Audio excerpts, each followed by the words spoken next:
Bir minutda türk tilinde aksent duruslaymiz. Köpinесе türk tilinde r harfi söýleşide düşüp kalat. Mesela, bir bardak, bir kahve, bir güzellik yapar mısın bana? Gibisinden.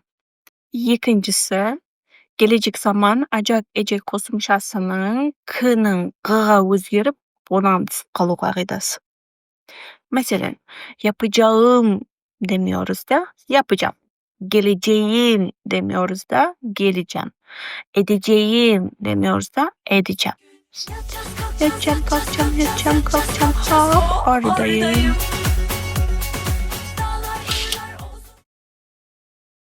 Üçüncüsü, e'nin a özgeriyor. Yani dağıslılarda da özgürlükler boladı degeni. Meselen, ne haber demiyoruz da ne haber?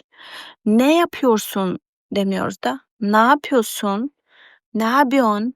Ne arıyorsun? Diyoruz.